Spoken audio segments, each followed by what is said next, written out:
ahead and get started. Hi, guys. I'm Tasha. I think I've met most of you, or you've seen me or heard me before.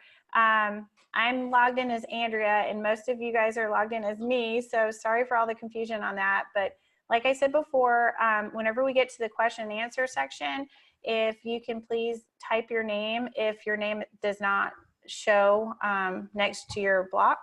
That way we can address your questions accordingly.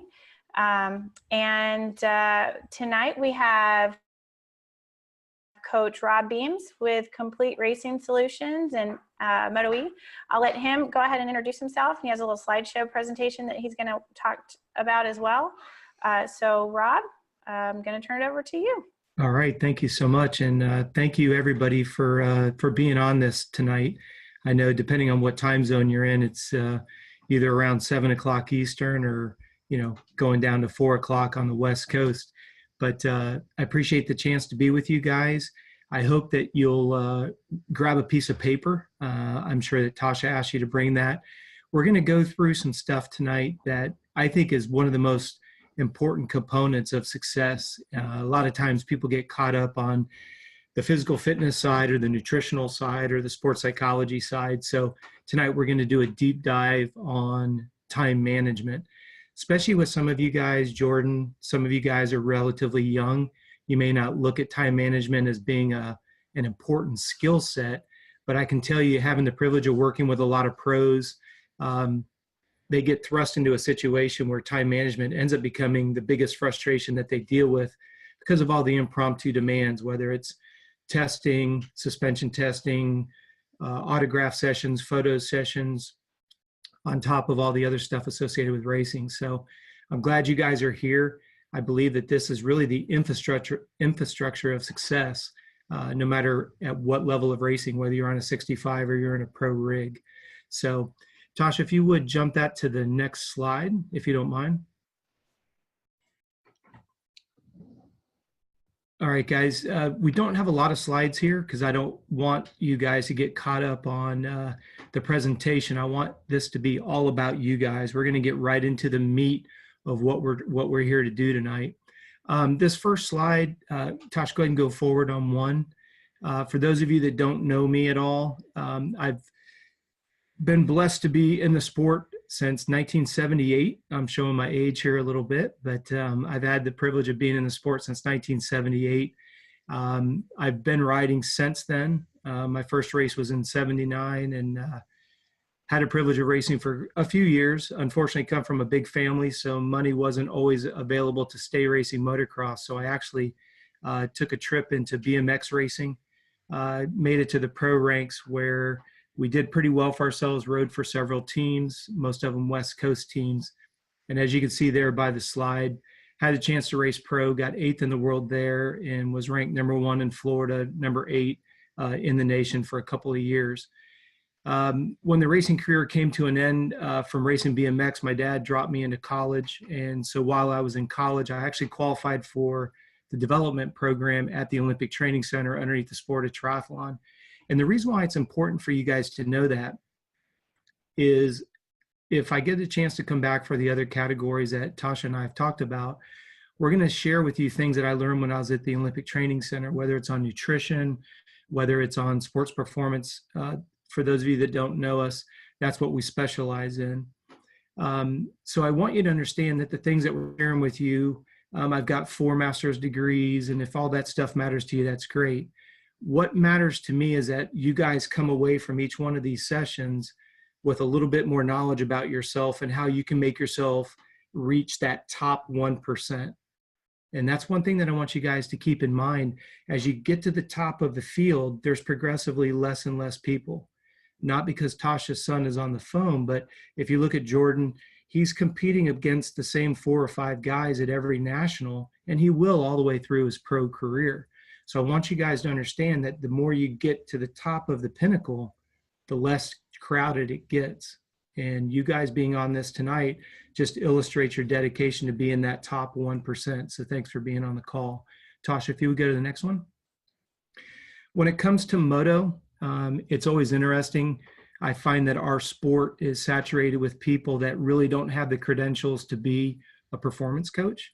I'm not the kind of guy that's going to argue about whether or not you should stand up or sit down going into a corner, or whether you should have one or two fingers on your front brake. What Moto E is all about is we design sports performance programs that include strength and conditioning on and off the motorcycle. We do nutritional counseling. We do sports psychology. And then if you are on our complete performance program, we integrate all of those as one system.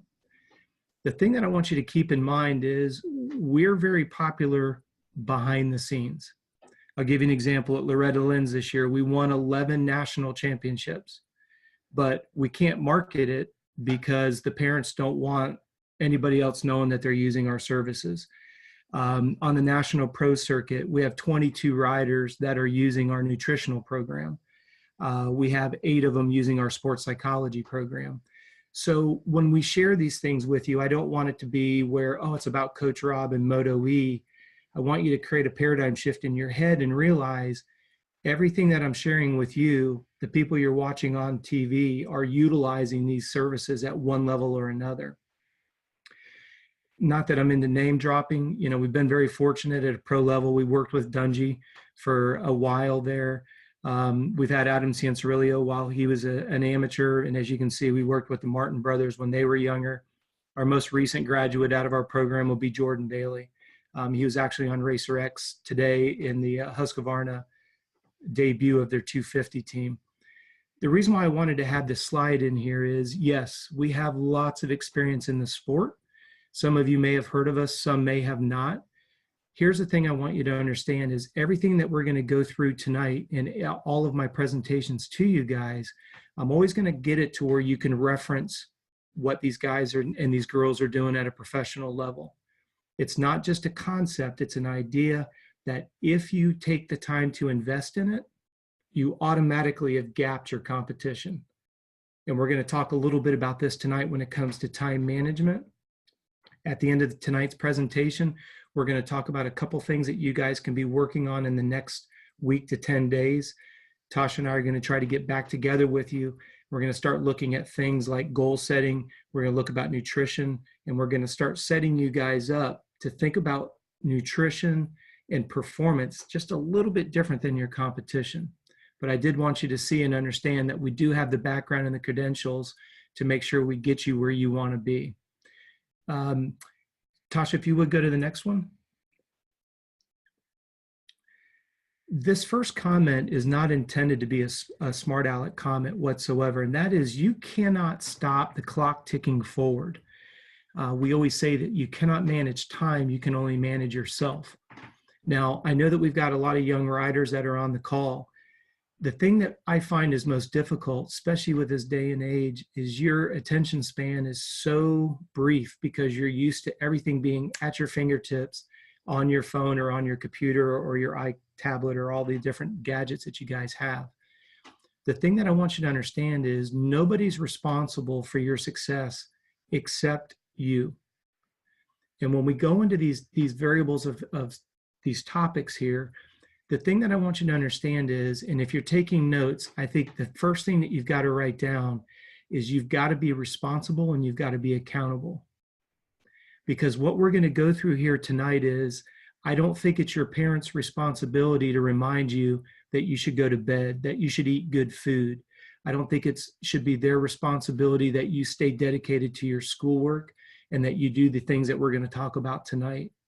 I say this as humbly as I can. There is nothing more embarrassing than to see a fast racer get up on the podium and make themselves look like a buffoon. Not being able to articulate yourself, not being able to carry on a thought, not being able to thank your sponsors without looking at a pit board, that is painful to watch on TV. I'll give you an example. Think about Travis Pastrana. He hasn't raced motocross in, I don't know what, 10 or 12 years, with the exception of Designations a couple months ago. The thing that I want you to keep in mind, though, is he is an absolute television favorite. Why? Because he's very dynamic. He's very charismatic on the screen. People love to hear him talk. So what I want you to think about is, why would you not want to emulate somebody else's success? I want you to think about Adam Cianciarillo, not because I had the privilege of working with him, but ever since he was on 85s, I used to ask him to interview himself in the mirror, because I used to tease him, if you can't interview yourself in a mirror, what are you going to do when they shove a television camera in front of you? And now Adam gets invited to come in and co-host a Supercross show with Jeff Emig and Ralph because he's good on TV. Even though he was laid up with an injury, he still was plugged in. If you look at the success of his video blogs, same idea. So remember what I told you, I always want you to have real world experiences on what we're talking about tonight and how it's going to relate to you making a successful career as a racer. So you guys have it up there in front of you. I would ask that you write down each one of these bullet points. And what we're going to do is we're going to do a deep dive into each one of these subjects. Now, do me a favor, please write them down in this specific order because they're ranked in the order of importance. So what I want you to do is I want you to write down sleep for number 1. You want to have food written down for number 2. And I don't know if you guys can all see the screen or not, but you're going to put work and school, depending on if we have anybody that's old enough to work right now. Your 4th variable will be motocross. Then we'll go into cross training. Then we'll go into mental and then social. And I'm going to leave that up there for a moment because I want you guys to get all of these written down. And what we're going to do is we're going to do a little bit of a deep dive on adding a few more characteristics to each one of these. So as you put your bullet points down, we're going to be making some notes off to the right. So hopefully you have sleep, food, school, moto, cross training, mental, and social. Now, before we go any further, here's what I want you to understand. These variables right here, these 7, are single-handedly the most important 7 components to your success. We're going to do a little bit of a dive on each one of these, and you're going to see why that's so important. And as soon as you let one of these components go out the window, your ability to make a career as a racer is already going to be diminished significantly. The first thing I want you guys to take a look at is I want you to write the letters Q in the way of quality. QQ, we call it the QQ coefficient. And what that stands for is quality and quantity. So when you're looking at sleep, we have to look at sleep in 2 categories: quantity, how many hours, and the quality of sleep. Now, next to this, what I want you to write down for me is I want you to write 8 hours plus a 2-hour nap. Now, for some of you younger riders, you may think that a nap is really fluffy and not necessary, but let me give you a little bit of insight.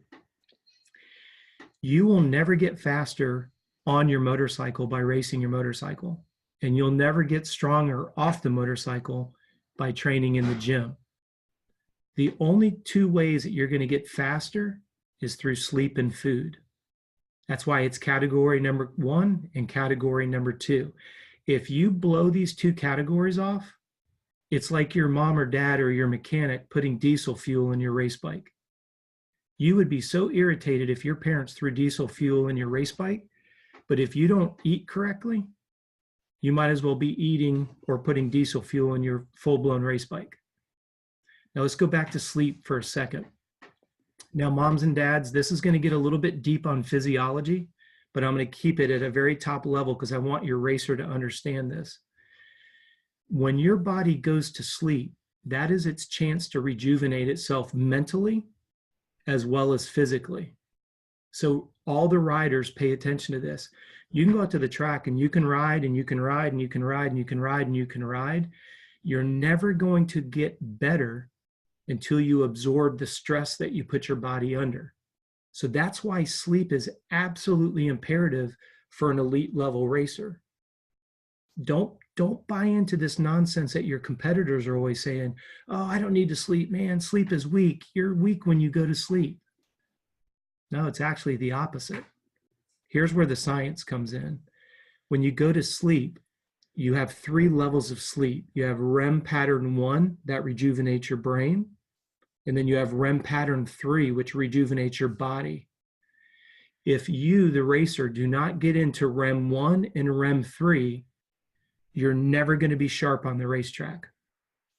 I don't care how much skills and drill work you do, you're not going to have the mental edge that you need on race day, especially something like Loretta's, where you've got to be on your A game for 5 consistent days, 3 motos, 20 minutes each over 2 classes.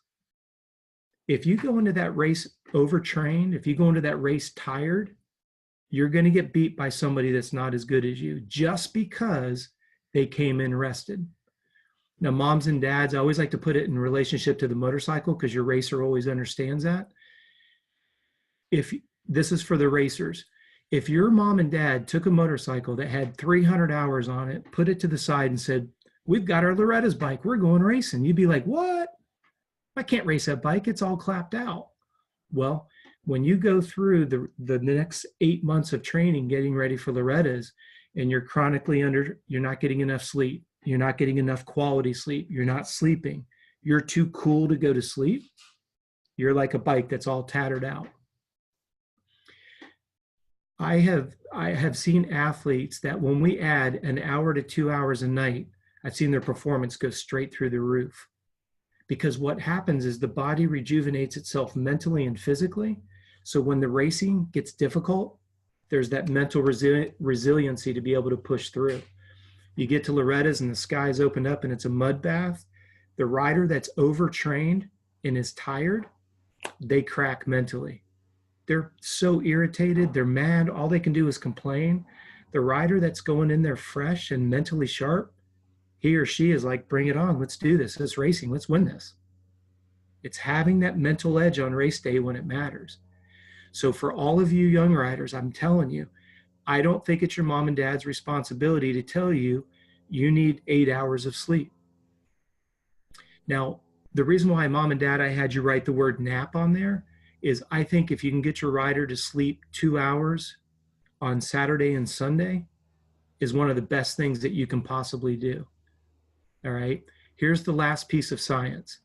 When you go to bed at night, your body releases human growth hormone, and this is what makes you leaner, and this is what makes you stronger. That's why I said, if you don't sleep, you'll never reach your speed potential on the motorcycle. If you don't sleep, you'll never reach your strength levels. Now, if you have a rider that struggles with his or her weight, if you add 8 hours of sleep and you get them to nap 2 hours, their body releases human growth hormone, and that's what makes you lean. The rider gets lean almost immediately. So that's why I don't want you to be afraid of sleep. I want you to embrace it. When your friends are like, oh, that's weak, I don't want to sleep, I want to go run around in my golf cart at Loretta's. Great way to lose Loretta's. And that applies to Loretta's, Mini-O's, any of these multi-day races. You need to be focusing on sleep, number one, as much as you possibly can. Now, if you guys want to take notes on this, or mom and dad, if you just want to make a mental note on it, when it comes to sleep, we need your rider to be in the darkest room possible. It needs to be as cold as possible, and it needs to be void of all audible distractions. No phone, no TV, no computer, nothing. Because when there's background noise, your brain wants to audibly engage with a conversation. If it sees light, your brain wants to go to that light. So you want to have even digital clocks, put something over it so the room is dark as possible, and you want it as cold as possible. What this does is it increases the quality of sleep. That's why on your piece of paper you have QQ. Is she getting enough quantity, and are we getting enough quality? Let's go to food. I want you to put QQ beside food as well. Because what ends up happening when we're dealing with elite athletes is most athletes don't know what is good, clean eating because the information that's out on the internet, it's so confusing. Fat's good, fat's bad, protein's good, protein's bad, carbs are good, carbs are bad. Parents are like, what the heck is right? We're going to talk about that a little bit on the next show or the next meeting together. So when we look at food is very simple. Please write this down. There's only 3 things that you need to eat when it comes to food. And that is fresh fruit, fresh vegetables, and lean protein. Fresh fruit, fresh vegetables, and lean protein. So every time your rider goes to snack, every time he goes to eat, there needs to be a fruit, a vegetable, and a protein. A lot of people look at me and they go, well, how in the world am I going to do that for breakfast? Real simple. Breakfast should be 3 to 4 eggs, a couple pieces of sausage, a piece of fruit, some whole wheat bread or some Ezekiel bread, and 8 ounces of water. You've got all of your macronutrients, carbs, protein, and fat. What would a snack look like, Coach Robb? It could be banana and almond butter. It could be a handful of nuts and a banana. And we're going to talk a little bit about this at the end of tonight's show, okay? But when you look at food, quality is very easy. Think about your grocery store. Simply walk in, shop the perimeter of the store, and get out. That's how simple nutrition really is. Okay, we're going to talk about when we get into nutrition next time together, we'll talk about how much and when and nutritional timing and all of that. But food is easy. The challenge is, and I know some of you guys, especially some of you young riders, you're like, I hate you, Coach Robb. I hate fruits. I hate vegetables. You want to be that top 1%? I go back to, if your mom or dad or your mechanic puts diesel fuel in that race bike, that is your gas. This late moto fatigue stuff, that's usually because you run out of blood, you run out of calories, okay? Now, we talked about the quality of food. We have to talk about the quantity of food. The bad part about fruits and vegetables is there's not a lot of calories associated with it. And some of you guys are burning 3, 4, 5,000 calories. But if you don't replenish those calories, what ends up happening is it's like your gas tank on your motorcycle going empty. Are you going to mentally just be able to put gas in the bike and it's going to start running? You go, well, that's a foolish comment, Coach Robb. We go out and we get gas and we put gas in. Well, you need to keep eating. If you're burning 3, 4, 5,000 calories, where are you going to replenish those? All of you guys are very muscular and very lean. That's good. Problem is you're muscular and lean, which means you don't have any extra calories to tap into. Okay. Let's look at the third one. School is so vitally important. And you'll notice that I put that right in front of motocross. And here's why. And again, young riders, don't be mad at me. Okay. And most importantly, don't be mad at mom and dad. If you're angry, blame it on Coach Robb. Okay. Third party blame it, mom and dad. Coach Robb said you have to focus on work and school before you go to the track. Oh, I hate Coach Robb. He's a jerk. All right. Think about it. If you go to the track and you lay out all your energy, where's your headspace going to be when you come back to schoolwork? You're not going to get much out of it. Okay. We're going to talk about balancing, making sure that you can get your schoolwork done and then you can still go to the track and have good mental focus, good levels of energy. You're going to go to the track and practice with some focus and some purpose. But that's why I put school in front of moto. When we get to the motocross side, I want you to think about this. Mom and dad, please write these attributes down.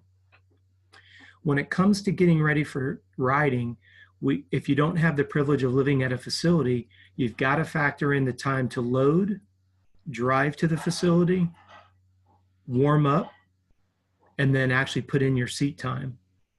Then you've got to factor in unloading, driving back home, unpacking. Again, riders, this is where I think you've got to be responsible.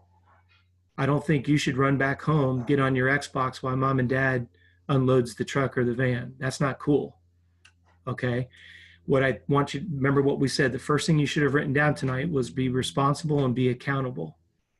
And your responsible and accountability falls into every one of these attributes. I don't think your mom and dad should remind you to take your dirty gear and get it washed. I don't think they should remind you to pack your gear bag. It's your gear bag. Okay. Mom, dad, make a packing list if they need it. Print that packing list out and make sure it's in there. I'll give you an example. When I was working with Adam Cianciarillo, his dad drove him 3 hours from Orlando down to go do a ride at Sunshine Track. Jordan, you know that track. They got all the way down there, and Jordan had forgotten Adam had forgotten one of his gloves. Alan Cianciarillo made Adam put his bike back in the van, and they drove back home. And his exact comment was, "You just lost today. to be 1% better than you were yesterday. If you don't see it important enough to pack your gear bag correctly, then you don't need to be doing this. And Adam literally was in tears. Come on, Dad, I'm sorry, I won't let it. And Alan said, no, if you're going to let that be a lack of attention to detail, then we don't need to ride today. And he drove 3 hours back to Orlando. You may look at that and go, man, that's pretty hardcore. Yeah, that's what it takes to be the very best. That's why Adam was so successful.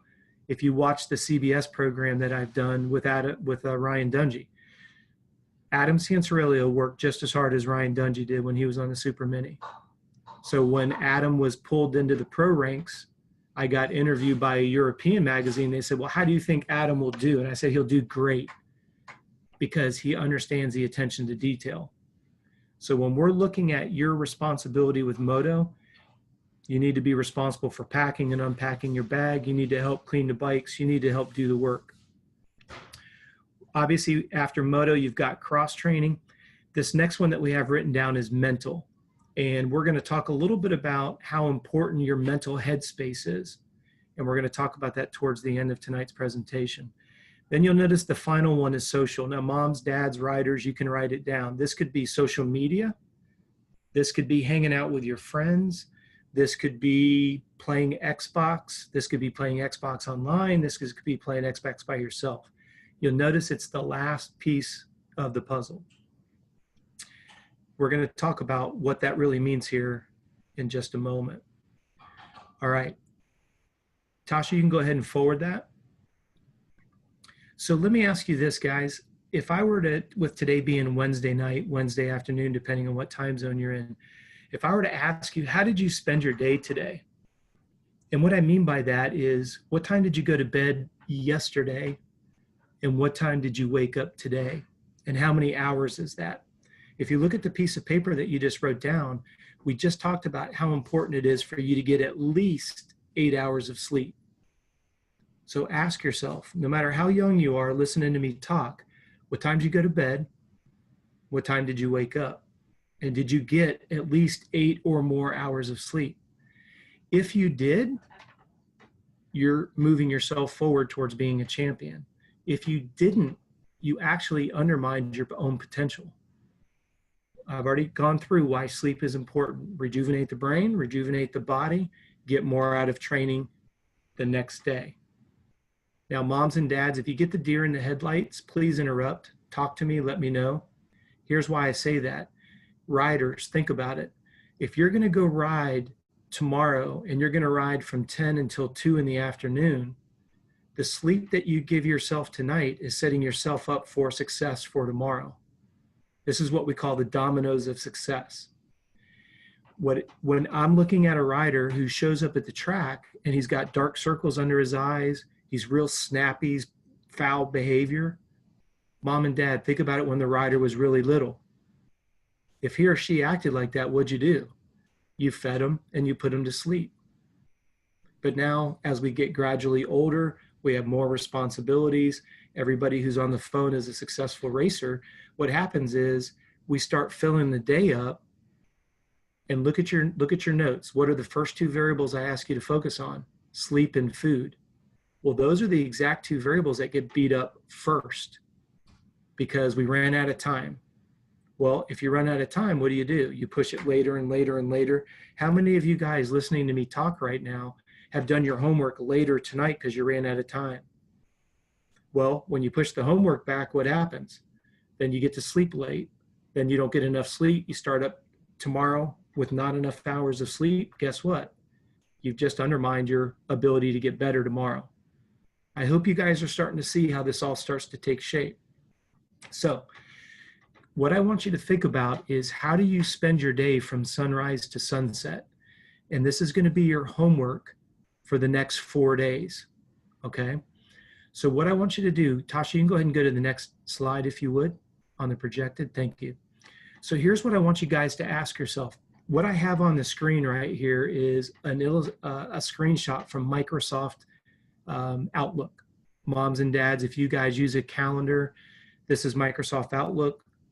Young riders, you guys may use your calendar on your phone, which is fine. Some of you may still love the old calendars that are paper. Whatever works for you is great. Okay. What I want you to think about though is notice how I have it written right here. This is a screenshot from one of my riders. Okay. He gets up at 7 o'clock every morning. Now, mom and dad note, he wakes up without an alarm. When your rider wakes up to an alarm, that startles the adrenal system and your body releases a hormone called cortisol. Cortisol is a fat magnet, not good for your athlete.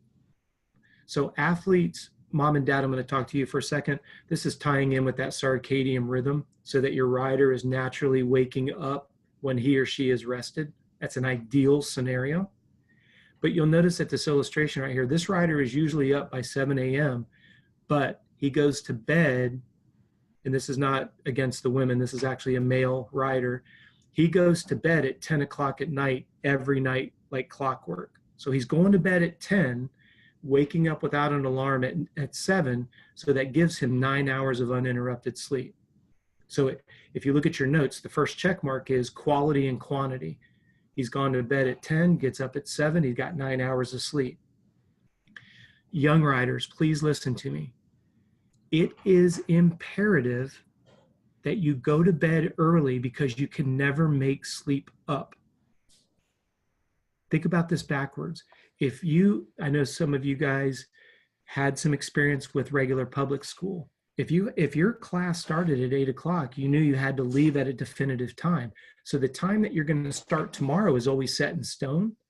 What gets cut in the way is if you go to bed at 11 o'clock and you get up at 7, you just lost an hour that you can never get back. And I can't emphasize that enough. You need to be focusing on tonight to ensure I get enough sleep for tomorrow. Very, very important. So moms, dads, mechanics, anyone that's on this, racers, you need to be very specific on when you're going to bed to ensure that you get enough get enough sleep to get to past that 8-9 hour mark, and then still wake up at a time that allows you to get everything in during the day. Now, riders, listen. It's not your responsibility for your parents to tell you it's time to go to bed. Don't sneak in there and turn on the Xbox. Oh, mom and dad aren't here. I'm outfoxing them. I'm cooler than them. You're on your phones. This sport is difficult enough. If you're not serious, find another sport. If you kind of want to be like all the other kids and you want to jerk around on social media till 11 or 12 o'clock at night because you're told your mom and dad you're going to bed, find another sport. Please do your parents a favor. It's financially difficult. It's very, very time consuming, and it's a very difficult sport physically. If you're not going to take sleep and food seriously, you'll never reach your potential. So and I don't know the number, I'm not calling anybody out here, but everybody that's within this program on track, how many of them are not on tonight's call because they didn't think it mattered? Well, you're here. Well, you just moved your program better by 1%. If you just take a little bit out of this, you just bettered yourself. This is what we call, I'm going to kind of jump out of context here. In my performance program, this is what we call bridging the gap. If I can do enough things better than everybody else, I'm able to gap them because I'm better prepared. I'm more mentally focused. Being mentally prepared, being physically prepared allows me to ride that bike to its fullest potential. Okay? Now, what I want you to do is, moms, dads, riders, you're going to take a calendar and you're going to take all of those attributes that we originally talked about, sleep, school, food. You're going to put all of those on the calendar in the order that you have them written down. Very important that you go back to that, okay? Remember what we outlined first and foremost. You've got to block out sleep. When are you going to bed? It's got to be predicated on what time you have to get up. Go backwards, get 9 hours. Moms and dads, this next one, food, is very, very difficult. I want you to literally block out when the rider sits down, preps, and consumes his or her food. You can't just give 11 minutes to food. I don't know if your rider likes to cook, but riders, I think you should be mature enough to help make your own breakfast. I don't think you should just walk and be fed like a servant. Sit down. You should, and again, the riders are going to get irritated with me. When you sit down to eat your meal, do not be on your phone and do not be watching TV and don't be futzing around on your computer. Let me give you a little bit of insight. When you chew, your body starts to absorb vitamins and minerals. When you chew your food, the vitamins and minerals you absorb build your immune system, helps you absorb and rebuild muscle tissue that you tore down training on the motorcycle. It rejuvenates your hormonal system, which we just talked about. Your body releases testosterone and HGH as a recovery. Those systems can only work if they're properly fed. Your motorcycle only cranks up if there's the right air fuel mixture to create combustion to crank your motorcycle. Vitamins and minerals are like gasoline in your body. So when you chew your food, and the reason why I say that is most people will grab their food, they'll bite it, they'll chew it twice, and then they gulp it. That creates a lot of gastrointestinal distress in the stomach. What's important to you as an elite racer listening to me tonight is if you'll take the time to chew your food, you're getting more out of the food that you're eating. If moms and dads, look at the QQ. If your rider is eating good quality and the rider is now being disciplined to sit down and actually consume the food, not gulp it, but actually consume it, he just got away from the breakfast table. She just got up from the breakfast table by absorbing more vitamins and minerals. Your rider is now better equipped to go out and get more out of time on the bike. Okay? Now, riders, listen. The reason why I don't want you being distracted when you're eating is because the importance of food cannot be overstated. What I see a lot of times is people blow into the kitchen, they're watching TV, they're listening to the news, they're checking their phone, they're checking their emails.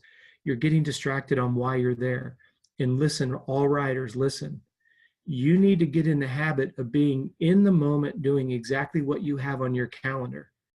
I don't want you at school daydreaming about riding. I don't want you riding being fearful of a project that you're behind on. I need 100% of your divided attention. And when you do this, you're going to get more out of every hour of every day. That's why we're starting this class together with time management. You can't manage time. You can only manage yourself. So let's optimize the time we have because that clock's ticking. Your mom and dad can both attest. They remember when you were born. Now look, it's 8, 9, 10, 15 years later. Okay. I'm going to go on a little bit of a bunny trail here for just a moment. When I have a rider that tells me, Coach Robb, I had to run through the drive-through today on my way back to the track or on my way to the track even, I want you to understand that not one of you listening to me right now would look me in the eyes and say, I don't care, Coach Robb, nutrition's irrelevant. Most of you would agree that nutrition's important. What I want you to think about is this domino of success turned backwards. When somebody goes through a drive-through, that's because they don't have a cooler full of fresh fruit, fresh vegetables, and lean protein. Well, why is the cooler not on in the truck, the van, motorhome? Oh, Coach Robb, I opened the refrigerator and it wasn't in the refrigerator. Okay, why was the food not in the refrigerator? Nobody went to the grocery store. Nobody took the time to cook it. Nobody took the time to clean it. Nobody took the time to pack it. So mom, dad, mechanics, whoever's making notes tonight, when you look at food, write down 4 things. When are you going to shop for it? When are you going to actually cook it? And once you cook it, when are you going to take the time to pack it? If you go into any of my elite athletes and you go in the refrigerator, there's a Tupperware that says a protein, a carb, and a fat. So when they're loading up, not everybody lives at a facility. If they have to load up, all they do is they open their fridge, they grab Tupperware A, Tupperware B, Tupperware C. They've got their water and their sports drink in their cooler, and they're gone. Well, guess what? You took the time to eat your breakfast after sleeping 9 hours. Your cooler is stocked with sports drink, water, and snacks. Now you're going to get something out of today at the track. You go to the track, moms and dads, I don't expect your rider to get this. If he or she eats dinner at 8 o'clock and then doesn't ride tomorrow until 10 o'clock, that's 14 hours since their last meal. And then they're busy. We get to the track, got to get geared up, got to go, go, go, go. Now your rider's got 2 more hours on the track. Where do you think this sugar is coming from? Where do you think the energy is coming from? Eventually your rider's going to run out of gas, and that's what we call bonking. To all the riders that are here, this is what you guys call, you threw anchor on the track. You started going slower. Your lap time started getting slower. Guess what? That's not true. We did a test where we took a finger prick and we tested the sugar of the athletes. And we had them do a 20-minute moto at race pace. And every 3 laps, we stopped them and we pricked their finger. And we correlated against their lap times. The lower the blood sugar, the slower they got. So when your rider is making some really simple mistakes on the track, think about Loretta's, that left-hand turn before the mechanics, and your rider has railed that corner for 8, 9 laps, and all of a sudden he or she comes in and just tips over. Hello, low blood sugar. You go in there, especially when your race is at 3 o'clock in the afternoon. Your food's not dialed, you're not hydrated, you're tired, it's hotter than heck, it's humid as all get out. Your excellent rider that qualified for the top 42 riders in literally the world to Loretta's literally just undermine themselves because they've run out of sugar. Riders, it's like your mechanic or your dad or your mom putting just enough gas to go all but 1 lap. And you'd be like, well, say what? Well, that's what you're doing when you don't eat. But here's the thing. Nothing irritates me more when I hear a rider say, well, you didn't put my food in the cooler. Who didn't put the food in the cooler? If you're the racer, you pack your lunch, Jack. If mom or dad prepped it and it's in the refrigerator, then pack your own cooler. Now the food is in the cooler. You need to be responsible in between riding sessions while everybody else is goofing around. You go over to your cooler, you drink your water, you drink your sports drink, you eat a banana, you have some almond butter. What are you doing, guys? You're filling up your gas tank. When your riding coach is out there saying, hey, let's work on keeping your foot from dabbing in the corners, do you have the energy to do that for that time that he or she asked you to do it? If you're doing a real tough sprint set, do you really want to run out of energy because you're dehydrated or you run out of calories? Of course not. So that's what I want you to think about. Mom, dad, whoever's taking notes right now, you got to break down food into go purchase it. You've got to prep it. You got to cook it. And then you've got to get it organized. Now, you may look at this and go, my goodness, that's a lot of splitting of hairs. Welcome to the life as a professional athlete. Some of you guys are already getting paid to go racing as amateurs. Okay? What happens when the things that we're talking about now get cut up into, you've got to go do a photo session, you've got to go do an autograph session, you've got to go do a testing session. Your 12, 14-hour day just got cut up even more. If you think what we're doing right now with sleep, food, school, moto, cross-training, mental, and social is a lot, this doesn't include the demands of being a professional. Think about that, okay? So I want you to look at this projected list. You'll see where this is from a client, see where he goes to school. You see where it's all blocked out, okay? Then you'll notice there's a break. Then you'll notice the next section of time. Everything has a point and a purpose, even to the point of what time are you going to shut down. When I have on here relax, that's literally what the athlete does from 6 to 9. Okay, that's in this particular rider's case, that's his time to play Xbox and check in with his friends and do all of that. Now, please look at the top of the sheet there. See how this is a projected calendar? Okay, now if you would, Tasha, please hit the other. This is what I want you guys to maintain for me for the next 4 days. You'll notice on the right-hand side in blue is what we call the actual. So what we do is we start every day with a projected schedule, and then at the end of the day, we look at what we actually did to fill up the last 12 hours of a day. Now, here's why it becomes important. If after doing this for a couple weeks, you see a consistency that every Wednesday you have on here that you're supposed to be doing your cross-training workout, and let's just say that you've got some obligation. Let's say you go to church youth group, or you guys have family dinner or something like that. What you have to understand is that forces you to make a decision and an executive priority. Is going to the family function more important than your cross training? If it is, you need to move the family function so that you can get the cross training done. If it's something that you can't change and both of them are important to you, you have to move when you're going to do your cross training somewhere in your 12-hour day. I know a lot of you are very young listening to this going, oh my gosh, this is like watching grass dry. This is absolutely the backbone of being the best in the world. I'll give you an example. I've done some work with Lance Armstrong before, and he got a bad rap as being a real jerk of a guy. And he was called to do a Nike commercial. And his Nike commercial was he was supposed to film from 8 in the morning, and he was scheduled to be done at 5 o'clock in the afternoon.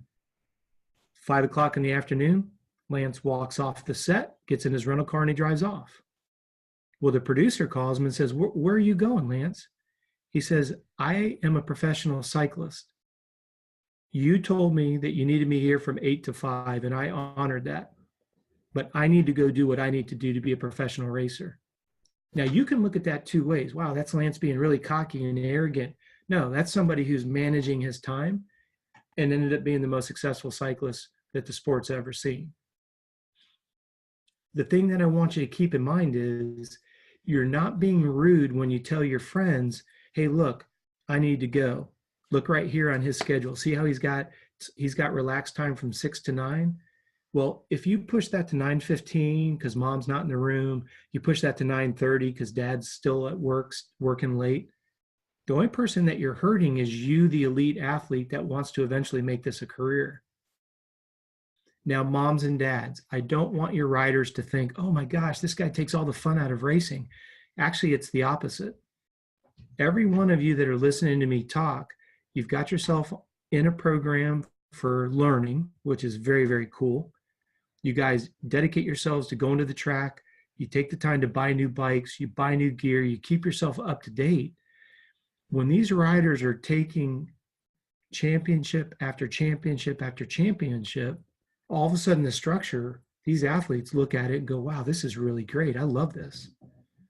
That's why I opened tonight's conversation by saying, if you're willing to do the stuff that nobody else is willing to do, it immediately creates a gap. And then you get in the top 1%. I'm not trying to embarrass Jordan because he's on the phone with us, but he's only got 3 other people that he's going to be banging bars with because he's already gapped himself between 5th and 10th place. The reason why I say that is I had a privilege of working with Jordan for 2 years when he lived in Orlando. Jordan showed up early. Jordan showed up with a great attitude. Jordan worked hard from the minute we started till the minute we ended. He always had a cooler. Now, part of that's because his mom and dad were really good about getting it set up. And I'm not saying it because she's on the phone as well. But the point here is you set yourself up for success. The one thing I say to all of my clients is your success will never be accidental if you're willing to focus on details. Give you a real world example. Eli Tomac was by far the fastest Supercross rider and didn't win number 1. He lost number 1 because he made more cumulative mistakes than Jason Anderson. Now think about that. You can blow it off if you want, or you can say, wait a second, wow, I'm sitting here at 8 o'clock at night listening to Rob after a week at Mini O's, and I really would like to make a career of this, and it'd be nice to win at Daytona and go to Freestone and then to Loretta's, maybe show up in Mammoth and just wax everybody. Starts right here. Starts with this right now. Okay? What I want you to think about is look at this actual schedule. Notice that off to the right in this particular screenshot, I want mom and dad particularly to pay attention to it. Notice the blue on the right-hand side that his moto session ended up starting a little bit later and went a little bit longer than what the rider had budgeted. And then you notice that school ends up getting pushed to later in the afternoon. And what ended up happening is he wasn't able to get his cross training in. Now, I'm not here because I understand running facilities and tracks are difficult. My point in all of this was, and I'm going to be very transparent because I have this rider's permission to talk about it. I'm not going to give names. The rider stayed up late because he had some friends in town, which was fine. But look at the domino effect of the day. Every rider listened. Because this individual stayed up late the night before, he overslept. Then he got to the track late. Then, because his parents are very big on school, he had to get his schoolwork done, which meant the athlete was not able to do his cross training. You just lost your ability to get stronger off the bike. I'm hoping that the young riders that are listening to this understand the domino effect. At the end of the day, it's easy to go, oh goodness, I didn't get my cross training workout in. Moms, dads, write this down. Always force your rider to answer the question why. Why didn't I get my workout done? Why didn't I finish that moto session strong? Why did I get tired halfway through? Mom and dad, if your athlete's real grumpy and short-tempered, ask yourself, what's the catalyst behind it? That's why I said, everybody that's a rider listening, you're responsible for your behavior. I don't want to hear, I'm tired. So that justifies you being a pinhead? Nope, it doesn't. You have to be accountable and responsible. And you can avoid acting like a pinhead by going to bed early. Look at number 1 and 2 on your sheet. Go to bed on time, eat appropriately, and now I've got somebody that wants to be a world champion. Now I've got somebody that really wants a deal. I'm not going to name drop. It is what it is. I don't want you to be the rider that gets a phone call from Mitch Payton, Ziggy, Bobby Reagan, Bobby Hewitt at Husqvarna, and says, hey, I've got a bike. I got a 3rd spot on my 250 team. Love to have you come test the bike. And now you're flying to California going, man, I wish I was stronger. I wish I was leaner. I wish I was more flexible. I wish I was more mentally focused. You missed it. That boat will pass you by quick. And you guys have worked so hard. You've spent nights dreaming about being in a factory rig. What are you doing to get there? You know, we've been very fortunate. We personally own 2 race teams. Okay. And the idea here is our goal is to take riders to where they ultimately get into a factory rig. We just had our first success with Isaac Teasdale. He came through our amateur development program. He went from our co-factory team to our factory team, and he just signed with Team Phoenix Honda, which is where Justin Bogle just signed. Okay. There's going to be a big announcement here in the next week. Phoenix Honda, you'll be able to see it. Well, Isaac Teasdale just won the indoor race 450, 250 class this past weekend. Success isn't accidental, guys. It isn't accidental, girls. Either you want it, you're willing to do what it takes. If you want to look at this structure as being too difficult, especially because you want to chalk it up to you're young, that's okay. There's going to be somebody that's willing to do it if you're not. It's not a threat. Remember, you want to change your attitude that everything you do is because you want to be the best. I'll give you an example. If I'm trying to get a young racer off of Coca-Cola, they can look at it as, oh, Coach Robb doesn't want me to drink soda, or they can look at the fact that giving up soda is one more building block towards being the most successful racer possible. Is it a choice of moving towards your goal, or is it you're going to play the whining game and look at me sacrificing so much? Wah, wah, wah, wah, wah. I'm not being negative. When you look at the best of the best of the best, it's about making executive decisions. You can't manage time. You can only manage yourself. And that's going to be very important. Okay. So, Tasha, if you would, let's go to the next slide. Your homework over the next week is I want you guys to write down some goals and objectives. You say, wait a second, Rob, we were just talking about time management. Yep. You're going to take those 6 elements, starting with sleep and food, and then school, and then moto, and then cross training, mental, and all of that. You're going to work that into a schedule. And what I would encourage you to do is just look at what you outlined and look at what you did and start to look for some overlaps. If for some reason you're not getting the things that are important to you done, you have to make a decision to move some things around. Okay. Which segues me into, and this is what I do with all of my pros. What is it that you want to do over the next 3, 6, and 12 months? And I hope that you've got that written down. You see on the screen there, you're going to write down in the next 3 months, what do you want to do? Then you're going to write down what you want to accomplish in the next 6 months, and then in the next 9 to 12 months. Now, moms and dads, please be patient with me here. I don't want to see, you're not going to share it with me, but I'm saying what I would not want to see on your goals and objectives is I want to be faster. How do you quantify faster? We have people that are on here that are 65cc riders. They'd love to be as fast as an 85 rider, an 85 to a schoolboy. I mean, faster is all relevant, okay? What is your definition of faster? Now, this is where I'm going to kind of take this homework project, and moms and dads, we're going to shift it. There is no such thing as a goal. Racers, listen to me. There's no such thing as a goal. You say, yeah, there is, Rob. I want to win Loretta's. No, that's not your goal. What you've got to focus on is what are the things that are keeping you from reaching that goal of winning Loretta's. I'm not trying to pick on Jordan, but I've worked with Jordan, and Jordan was at Loretta's last year, okay? The rest of you riders, I don't know you personally. You may or may not have made it to Loretta's. But to me, you make it to Loretta's, you're truly one of the 42 fastest riders in the world, hands down. I don't care if you get 42nd at Loretta's, high five, knuckle punch, you're bad on a bike, okay? That's awesome. Why didn't you win Loretta's? That's what you got to stay focused on. I'll give you some of the typical examples. I got tired. That's why I didn't win Loretta's. That's not a goal of yours, is it? Is your goal to get tired at Loretta's? No, it's a frustration. So what are you going to do to eliminate that frustration so it doesn't happen next year? Remember what we said, everything's about being proactive. You already told me you want to go to Loretta's. I get that. We all want to go to Loretta's. But what was your frustration? What kept you from winning Loretta's? We just had mini O's last week. What kept you from winning mini O's?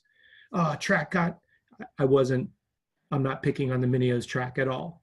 But let's just say that your excuse or explanation is, I hate single line, blue groove, dusty, edgy tracks. Well, that's a frustration. That's not a goal. But that frustration is what kept you from winning mini O's.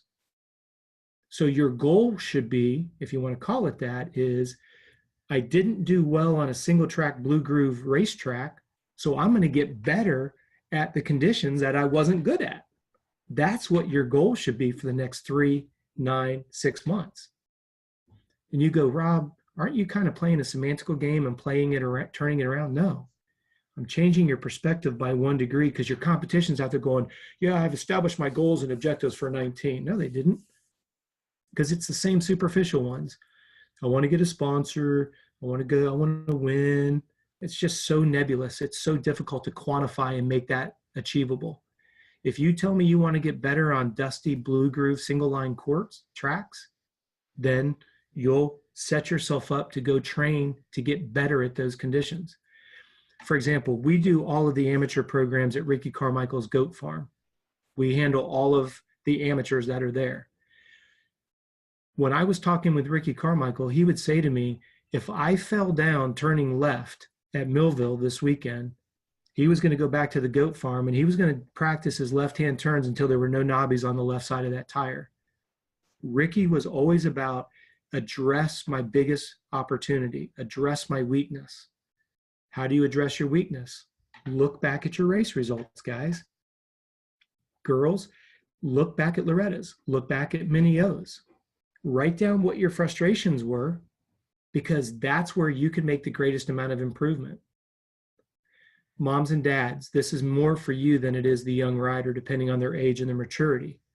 Who are your biggest 3 competitors and what are their strengths? If you're riding against somebody, and I'm going to go into the pro ranks, if you're somebody and you know that Blake Baggett's going to come on like a bat out of heck the second half of a moto, that should be a motivator for you to make sure that you're strong enough to come on strong the second half of a moto. If you're somebody that lacks that opening lap intensity, well, you know what you need to be training. That's why I want you to look at your goals and objectives. Now, moms, dads, riders, if you don't understand the difference, I'll give you a very simple example. If you told me you wanted to burn fat and build muscle, that would be your frustration as you want to get leaner. Your objectives would be no fast food, stop drinking sodas, and stop eating junk food. Those would be your objectives. But your frustration is, I want to get leaner and I want to get stronger, especially for you young riders that are moving up to the next size bike where the bike has a tendency to manhandle you. You need to be focusing on getting stronger. If I had the privilege of working with you guys, if you're on a super mini, I'm training you to be strong enough for a 125. If you're on a 125, I'm training you for a 250. When you're on a 250, I'm training you for a factory bike. I've put riders on every single team that's out there. I don't say it arrogantly. I want you to see its application. You think your mod bike is fast? You've not seen anything until you jump on a factory bike. It will rip your arms off. So with that being said, what I want you to keep in mind is if you understand what you need to be doing, please do me a favor. Go back to the 6 things that I asked you to write down first and foremost. If you tell me that your frustration is, I need to be stronger on my bike, then it goes into your cross training category. You're going to go to your calendar and you're going to make your cross training a priority. If you tell me that you crack under pressure, then you need to go to your bullet point of mental development and you need to practice mental skills. That's why we developed the blueprint of mental success. It's a mental development program. But I can give you the work, but when are you going to put it into your schedule? I always hear, I don't have enough time. That's why the very first step in success is managing your time. If you say to me, Coach Robb, one of my frustrations this year was that I kept getting hurt. Well, one of the quickest ways to minimize your risk of injury is to increase your flexibility. When are you going to put it on your calendar? Most people tell me they don't have time to work on flexibility, but they tell me they're frustrated because they spent all year injured. And when they were injured, they couldn't race. And so they never achieved their goals. Moms, dads, anybody that's listening to this, if you're not getting it, I want you to please pipe into the conversation. Because remember what I said, always answer the why behind the challenge. If your rider's injured, ask yourself why. Is he or she not flexible? Is he or she not strong? Those are 2 attributes that are necessary to avoid an injury.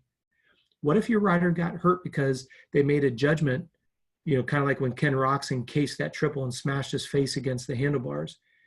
Is it because your rider made a visual mistake and he or she smashed their face? Well, that's a nutritional issue. Ask and answer the question why.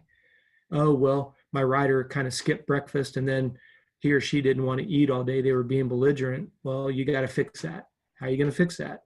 Got to have food in the cooler. I want you guys to see that the dominoes of success runs this way and the dominoes of failure runs the opposite. If you do this, it moves you forward towards your success. If you get to where you're not successful, everything that kept it from happening is falling backward. When are you going to turn it around? That's why I said earlier, it's your responsibility to be responsible and accountable for your dominoes to either fall towards success, or you have to take responsibility for the fact that the domino stops somewhere in the process. If you're tired, if you're mentally not focused, you own that. Fix it. Now look at your calendar and show me when you're going to take the time to address that frustration. Because if you don't put it on the calendar, it doesn't miraculously happen. You as a racer can't just miraculously create fuel in your race gas tank. Well, just the same way that you can't miraculously think fuel into a gas tank, you are not going to be able to finish a race or a moto or a testing session if you don't feed yourself. Your domino went backwards. Let it fall forwards. So write your goals and objectives down. We're going to go through those. There's a whole process that we're going to put it behind that. And then I want you guys to keep your eyes open. Tasha is going to be sending to you guys a spreadsheet that we use with all of our athletes, which is what we call our 4-day food log. Tasha, if you would move forward by 1, please. And what your homework is going to be is I want you to capture 2 days during the week and both days over the weekend. And this is going to be a simple Excel spreadsheet that's going to be sent to you. It has a drop-down box so that you can tell me what your energy levels are. What we're going to do is we're going to determine what kind of foods work for you. Do you have any food sensitivities? And how much food do you need to fuel your effort in these categories that we discussed? You have to have enough sleep. Excuse me. You have to have enough food to sleep good. We're going to talk about the importance of sleep. The quality of your sleep is directly derived from your food. Your school, your ability to think clearly and test well is all based on your blood sugar levels in your brain. Excuse me, your ability to go ride is all based on what you eat. The way that you recover from a riding session and move into your cross training session is all based on what you eat. And you're going to notice that we're going to ask you what time you're eating, what you're eating, approximate quantity, and then let me know how you feel 15 minutes later. It's going to come to you in an email, very easy to follow. But this is another piece on what it's going to do for you to increase that gap so that you gap yourself way beyond what your competition is capable of doing or even willing to do. Anybody have any questions? I think, Tasha, you said they can go ahead and put their questions in writing.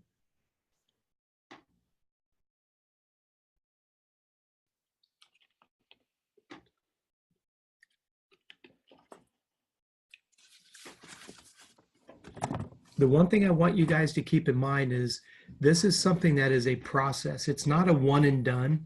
This isn't something that you do just one time and you go, oh, wow, I got this figured out. As you develop as an individual, as you develop as a racer, as you develop all the way through this, what will end up happening for you is you'll notice that these skill sets will become a habit. And when you get that opportunity to move to California and you train with one of these teams and you race with these teams and you've got big contracts, this is autopilot. I'm not going to name the team owner, but I've been personally called by one who said, you provided me a rider who had a warm-up. He knew what to eat. He knew how to train. He knew the importance of recovery. And he's got 4 championships out of the rider. I don't take credit for it. I'm just trying to guide you on what the right thing is to do. You have to make an executive decision. Do you want it bad enough? Are you willing to make those sacrifices? Because I don't look at this as being sacrificial at all. Your success is just a sum total of all the little attention to detail you're willing to do. And boy, when you dial it in, it becomes a, I was talking to Ricky about this because, he's the only person that went 24 moto wins in a row, not one season, but 2 seasons. And like he said, the work during the week was a lot harder than the weekend. But the beautiful part is he got to cash really big bonus checks on the weekend and got to cash some really big championship checks. And we look at that and we go, oh, well, that's just Ricky Carmichael. Well, you have the ability.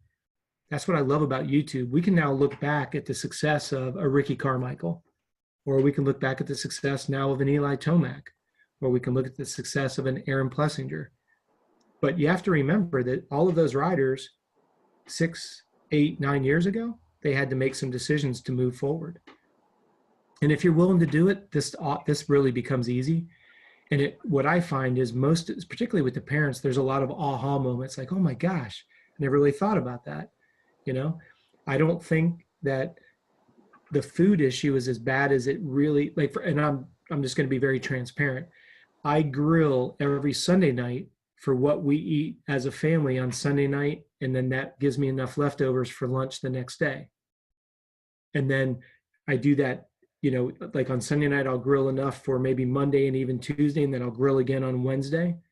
But then I'm also going to the grocery store on Monday, Wednesday, and Friday.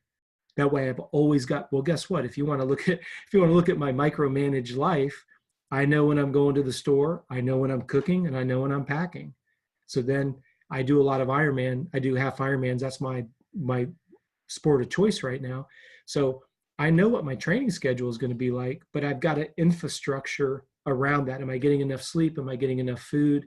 Do I have my headspace in my workout, or am I worried about something, business related, or, something that I need to be worried about later?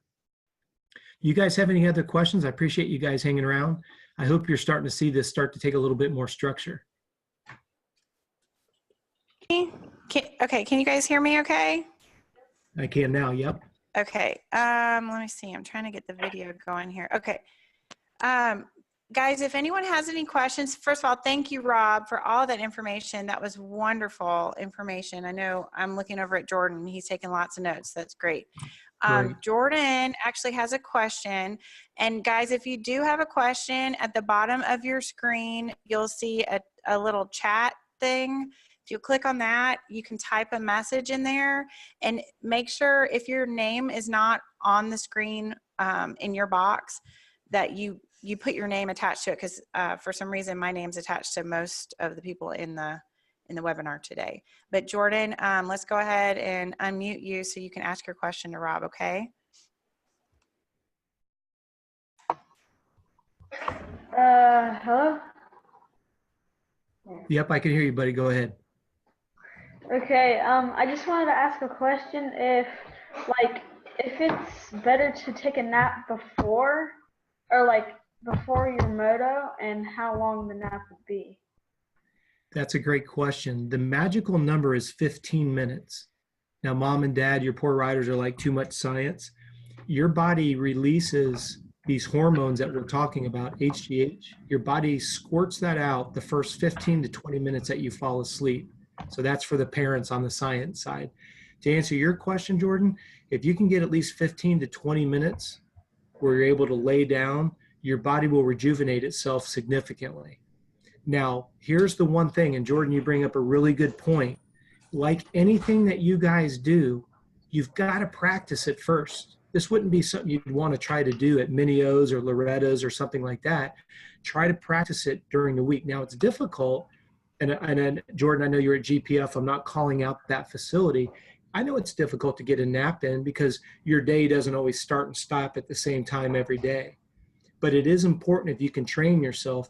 We also get into this when it comes to nutrition, because I'll have somebody say, well, my rider can't eat on race day because he or she gets GI distress. They have a nervous tummy. Well, you kind of have to suck it up, and you kind of have to push and train yourself through it, because, again, the body functions on food and your body functions on sleep. So, Jordan, what you'd want to do is definitely try it for sure. I don't know if you get a chance to ride on the weekends. I think on the weekend you get to ride by yourself. That'd be a great time to try it. You know, go out, do a session in the morning, eat lunch, go take a 2-hour nap, and then go do an afternoon session and see how you feel. That's a great question, though. Okay. And by the way, congratulations at Minio's, man. Okay, guys, we've got Hunter Yaney has a question, and Rob, I'll let him tell you his profession or his sport as well. Go ahead, Hunter. Yeah. Ready?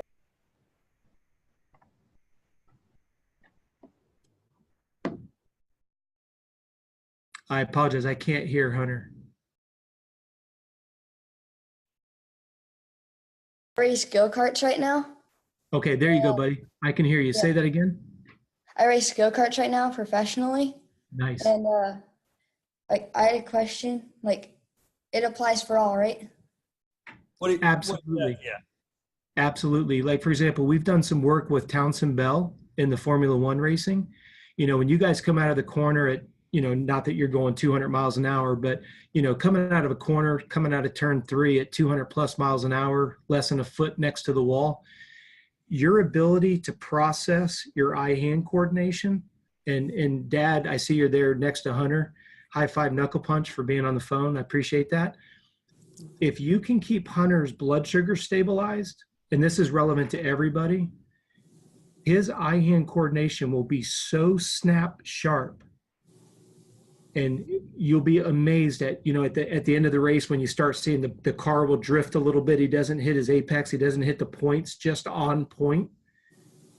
Look at his blood sugar levels. If moms and dads, if you want to write this down, your magical number is 300 calories per hour. And you want his or hers last meal 3 hours before your big race. And what that does is it allows his body to absorb and digest and purge. And then what we do is we take our sports drink and we just milk that all the way up to the start line. Because what that does is you're topping off the blood sugar levels. Hunter, how long are your races typically? So his races, for example, we just did SCUSA Supernats in Las Vegas. It started on a Tuesday, went through Sunday.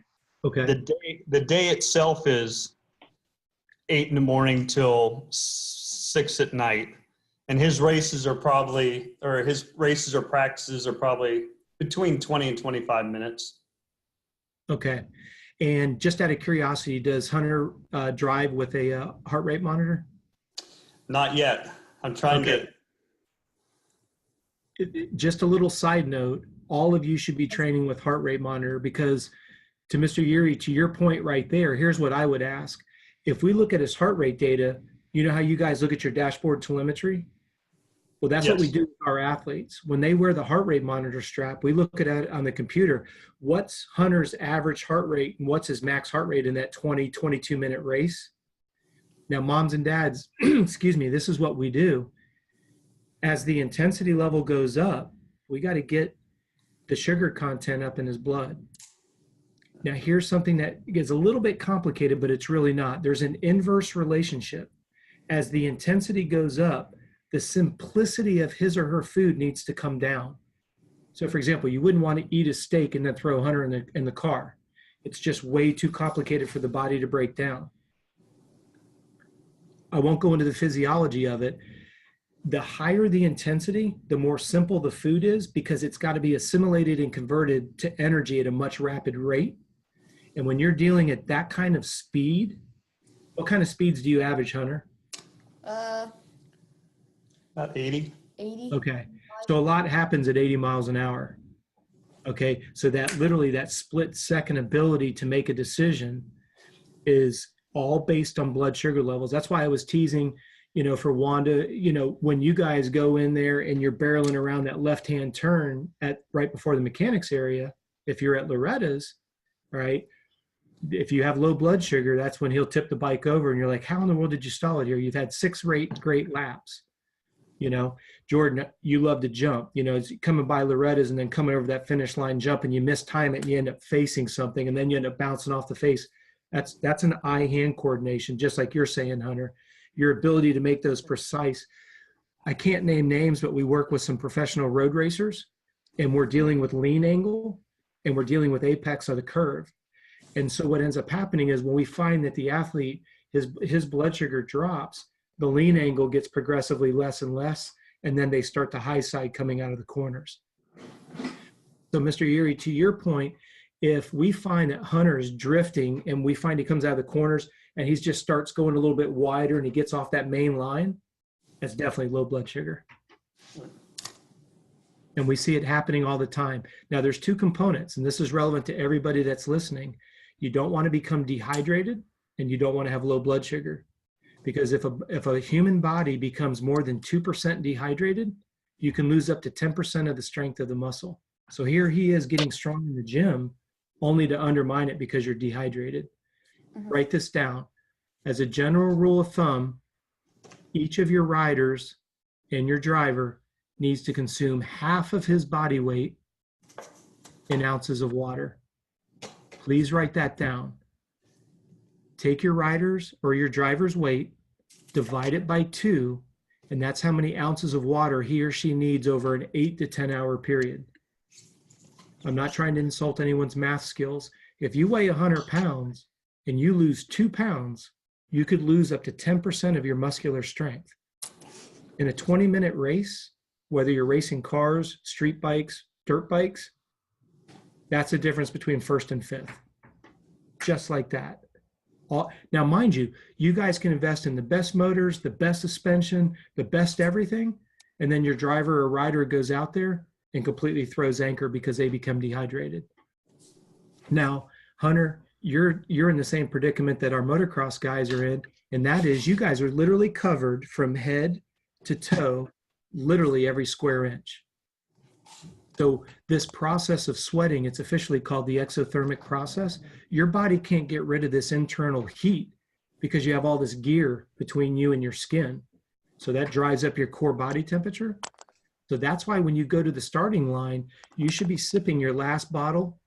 And I'm going to give you another little tidbit. Please don't share this with anybody else. The colder your fluids are, the more efficient you are at absorbing them. Very important. So you need to be walking around with an insulated bottle, and you want that ice cold. There's a little bit of a misnomer that's out there that cold fluids will cause cramping. That's totally wrong. There's so much documentation out there. It's what we call a gastric dump. Your body will absorb fluids quicker when they're ice cold. So milk that water bottle right to the start of the line. Excuse me, right to the starting line at the start of the race. Just like your mechanics come in and they top off the fuel after your sight lap, same thing. Always draw a parallel between the car or the bike and the way that you're doing your body. Great question though, Hunter. And how'd you do this weekend? Oh, we did 13th, Oh, good. Out of how many cars? 40. Wow. And your dad says about a 20-minute race? Yeah, it was about three a day. It was 580. It's probably like Loretta's. It's 580 the top race car or kart racers from around the world. Wow, that's fantastic. And this is a question to everybody that's still on the call. Think about your rider when they come off the track or the course.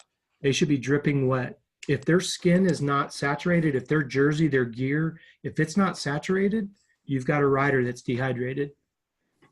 Now, again, I cannot even begin to tell you how many athletes will go to a high-profile race, have the best equipment, best training block leading up to it, and completely derail themselves because they're dehydrated. It's extremely hot. It's extremely humid. You have a lot of distractions. You don't eat and drink consistently. Next thing you know, you undermine your own. Here's the key word, guys.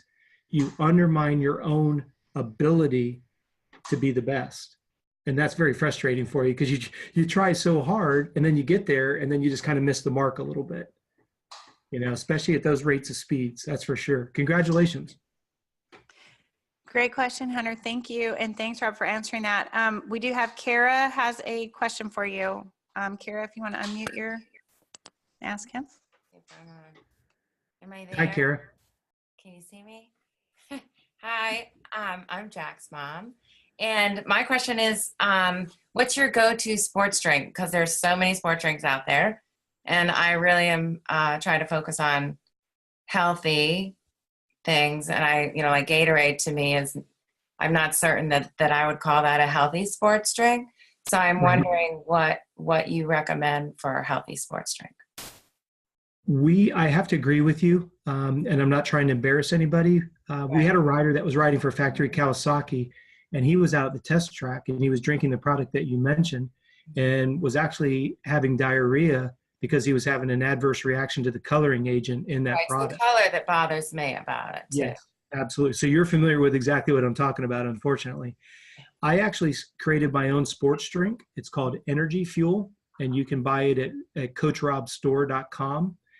To your point, it's made with raw sugar cane. Mm-hmm. It has added electrolytes because that's what we lose in the form of sweat. Right. And there's no artificial colors or ingredients in it whatsoever. Great. Not trying to peddle my own product. To your point, the reason why we created it was because we couldn't find a product that was clean and it wasn't doing what they advocated it could do and what it should do. As a general rule of thumb, if you can't pronounce it, you probably shouldn't consume it. Right. And if you look at these labels, like you said, I mean, some of these names are this long. I mean, it's poison. And I know you mentioned Gatorade, and I'm not here to throw them under the bus, but I've heard it over and over again. So, and you guys, this is open to everybody. If you go to our store, it's Coach Robb with 2 B's, coachrobstore.com, and you can click on the nutritional products, use Coach Robb, all lowercase and the number 10, and that'll get you 10% off of it. And you guys feel free to use that as much as you want. Thank you very much. Thank Absolutely. you. What do you think of Banna water and how that's used? Like, have you ever heard of it? Banna water? B-A-N-A, Banna water. It's a hydration. A doctor, I guess, created it as a hydration tool if you've dehydrated. It's not really a sports drink, but it's Is it post, yeah. It's okay. I didn't know if you've ever heard of it. That's why I was asking. No, I haven't. The thing I'm curious about, when they call it, did you say the first 3 letters are B-A-N, like banana? Yeah, B-A-N-A, Banna. Okay. Banna water. Usually bananas are associated with high levels of potassium. Is that what they're advocating? No, it's not. It's really like a high electrolytes, and if you look at the website, a rider had recommended it to us when a friend came off the track and was actually cramping up. His hands were clenched and his face was clenching as well. A friend gave him, another rider gave him a ban of water. Okay. And that did seem to help. Okay. And he was just recommending it for that purpose. Like if you are in the position where you have dehydrated, it was a hot day Right. kind of day. It was one of those kinds of days too, where it was hard to stay hydrated. So, Yes. but they advertise it on the site as being like an IV drip in a bottle, basically, kind of. But I never heard of it. It doesn't have a ton of ingredients, but it does. You know, it's a little bit simpler. But it's not a sports drink. I just was wondering if you'd heard of it before. I have not heard of it, and not to sound sarcastic, what I want you to do is think about that analogy. Let's roll the dominoes backwards. Right. Exactly. And I like what you said. Should you get dehydrated? Right. If you're on my program and you got dehydrated, I'd be devastated. Right. Because if you eat fruits and vegetables, they're high in electrolytes. And I don't want to talk around the subject. Electrolytes are what you racers lose in the form of sweat. It's sodium, potassium, magnesium, calcium. Those are responsible for muscle contraction as well as absorption through your gut. When you become electrolyte depleted, one of the side effects is cramping. Right. To your point, though, Kara, what I would say is if you're eating fruits and vegetables, those are high in natural electrolytes and water. And water. If you apply what I just mentioned to you, half of your body weight in ounces of water, that's for your basal metabolic needs. Mm-hmm. If you're interested, please email me and I will send you my sweat rate calculator. Okay. Kara, to your point, what we do is we have the rider weigh themselves before they get geared up, Mm-hmm. weigh themselves after, and they document how many ounces of fluid. Yeah. What we do is I have a programmer that programmed the algorithm. If the athlete loses more than 2%, then we know that we got to work on kind of upping the hydration. Right. Now, please don't get overwhelmed. When I look at it as an analytics company, I look at duration, I look at average and max heart rate, I look at temperature, humidity, and then I look at food log and sweat rate. And you go, oh my gosh, that's a lot. No, it's not. Because that's what your body is getting subjected to. We need to look at what went in, what went out. And like you said, Kara, how do we keep that from ever happening? When I go into the impound area after a race and my rider takes his or her jersey off, there better be water profusely coming out everywhere. And they're just sitting there going, yeah, they may be breathing hard, but they're not cramping. Right. If they're cramping, remember what we were teasing on the notes. Answer the question why. Right, exactly. Please answer the question why. But I've never heard of that, so I don't want to try to declare I did.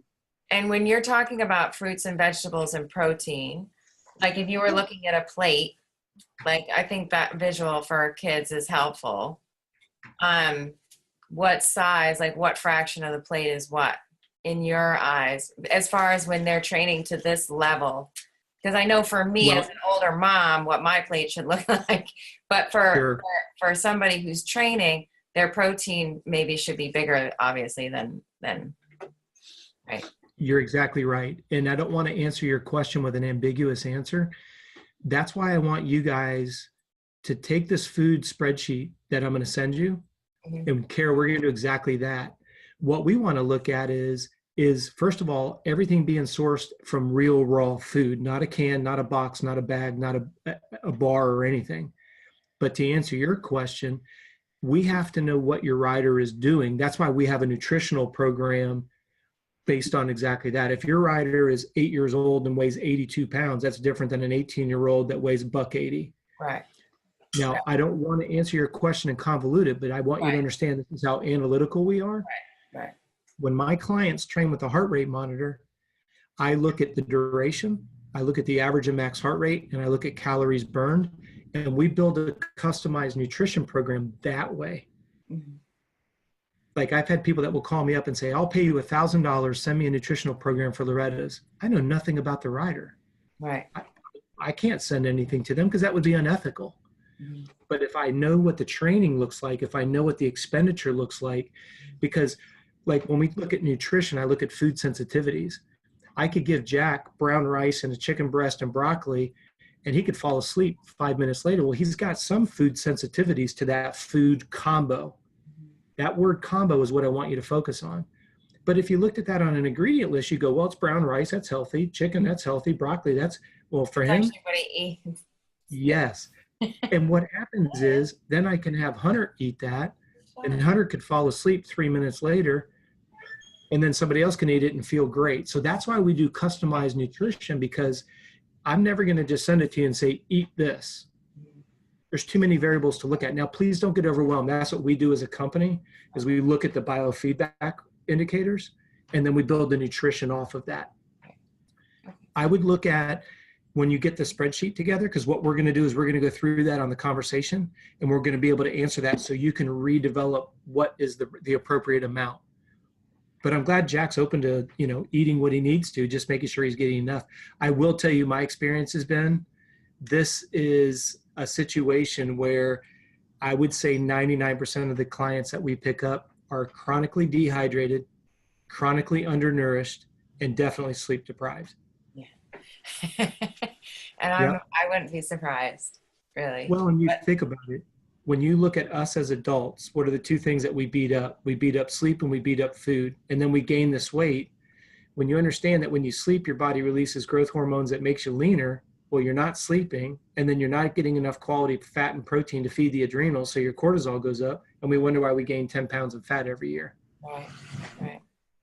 And their schedules in regular school are intense like that too.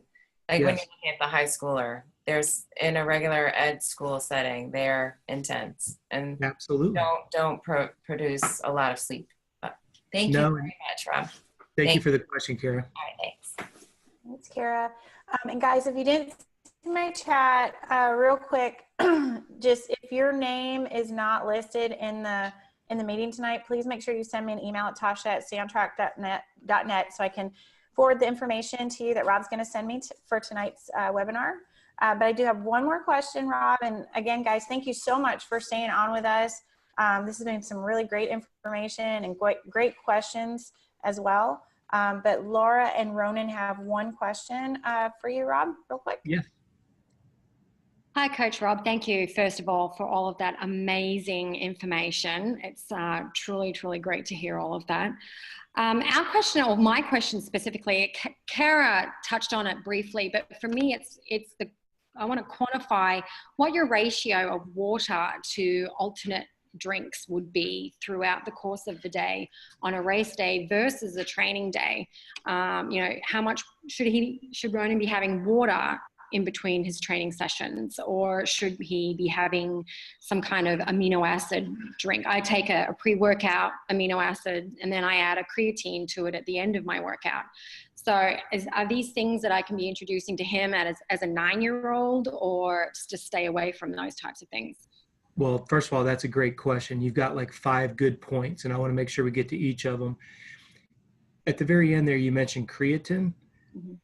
Do me a favor and don't take any more creatine, because your body will sense that you're taking it from an outside source and it will stop producing it naturally. Sounds like you've got some experience. Like a creatine load is good, where you do it for like 3 to 5 days and then maybe you do a competition or something. But creatine has kind of been oversold. Creatine is produced naturally from the fruits and vegetables. Just stick to that. I would not be dependent on a creatine, especially on the replenishment side. Definitely not for him at 9. I do like the idea of before a workout, because like you said, you're kind of priming the system. So I think that's great. In regards to the hydration, and I hope everybody's paying real close attention, because you're bringing up something that we're going to do a deeper dive on nutrition. But from now until then, I want to make sure we go through this. Think about hydration in 2 capacities. Your basal metabolic needs, that's half your body weight in ounces of water over 8 to 10 hours. He needs to consume that every day, whether he's training or he's not training. But here's the key: no more than that, because you run into a case of hyponatremia where you dilute the sodium content of your blood. That's a very dangerous, and it can kill you. Mm-hmm. When you look at that, it doesn't matter if he's racing, it doesn't matter if he's in school, it doesn't matter if you're at Disney World. Half of his body weight, ounces of water spread out over 8 to 10 hours. That's for basal metabolic needs. Then you jump into the other category, which you described it as the performance category.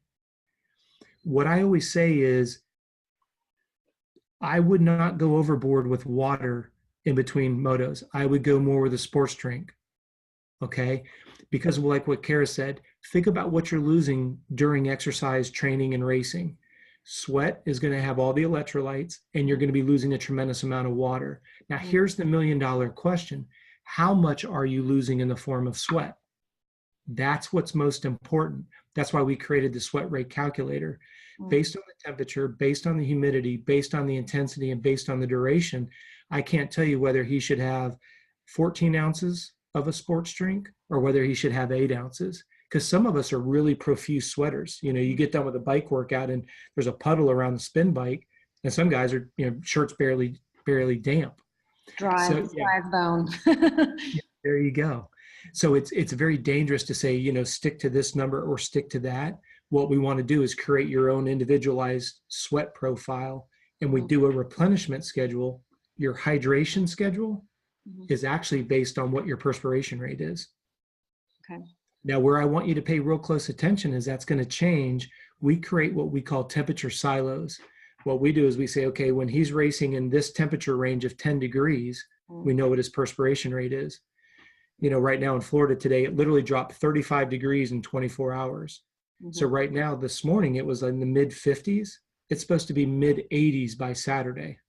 I mean, that's how much of a dramatic, what I do on Saturday would not be the same as what I did this morning. Right. Makes sense. But if you think about these 10-degree silos, you go to Aonia Pass, a little bit cooler, maybe in the month of January, then you go to Loretta's, middle of August, you're going to have a little bit more of an insight because you've kept documentation of what the perspiration rate is given those conditions. And I want you to change your thought backwards. If you know what the perspiration rate is, then I can provide for you a hydration strategy. Right. Makes sense. But most people don't want to look at it that way. They're like, you know, they want to get a calculator out in some bit generic formula and say, well, he needs to drink 12.7 grams of carbs per pound. That's insane. You'll no never one figure. day is the same. Yes, exactly. Okay. Thank you.